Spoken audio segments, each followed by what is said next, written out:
बोलो शिव शंकर भगवान की जय, माता पार्वती की जय। एक दिन भगवान शिव शंकर भ्रमण के लिए जा रहे थे।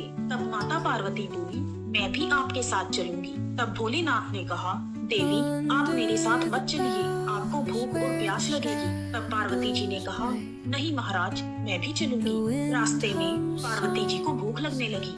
उन्होंने भोलेनाथ से कहा, हे महादेव मुझे खीर खांड का भोजन चाहिए।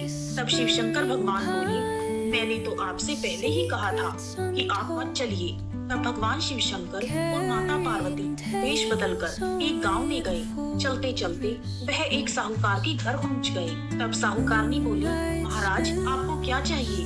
तब ब्राह्मण वेशधारी भगवान शिव शंकर बोले, हमें खीर खांड का भोजन चाहिए। इस पर साहूकारनी ने कहा, अगर खीर खांड के भोजन चाहिए थे तो अपने घर में क्यों नहीं रहे? साहूकारनी का उत्तर सुनकर वह दोनों आगे चल दिए। फिर उन्हें एक बुढ़िया मिली और बोली, आओ महाराज बैठो, आपको क्या चाहिए? तब ब्राह्मण के वेश में भगवान शिव शंकर बोले कि मेरी पत्नी को खीर खांड का भोजन चाहिए। बुढ़िया ने कहा, महाराज मैं अभी लाई। फिर वह एक लोटा लेकर चल दी।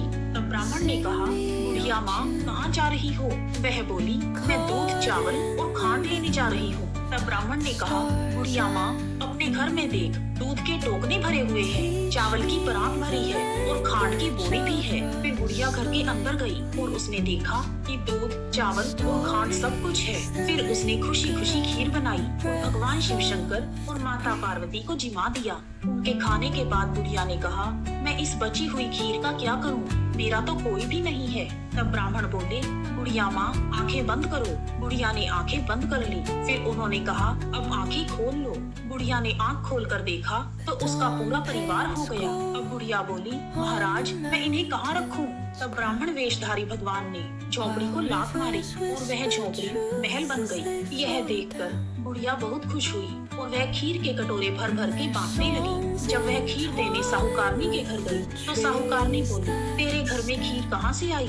तब बुढ़िया ने कहा, मेरे यहाँ खीर खांड का भोजन करने एक ब्राह्मण और ब्राह्मणी आए थे, उन्हीं के प्रताप से यह सब हुआ है। तब साहूकारनी ने कहा, मेरा धन तेरे घर कैसे आ गया? मेरे पास तो कुछ भी नहीं रहा, कहाँ है वह ब्राह्मण और ब्राह्मणी? तब बुढ़िया माँ ने कहा, वह दोनों अभी मेरे घर से निकले हैं। फिर साहूकारनी भागी भागी उनको ढूंढने लगी। रास्ते में उसने उन दोनों ब्राह्मण और ब्राह्मणी को देखा और बोली, मोड़ा मोड़ी ठहरियो, मेरा धन उस बुढ़िया को क्यों दे गए? तब ब्राह्मण वेशधारी महादेव बोले, तूने ना करी तेरे ना हो गई, उसने हाँ करी उसके यहाँ हाँ हो गई। मैंने तो ना तेरा उठाया और ना ही किसी को दिया।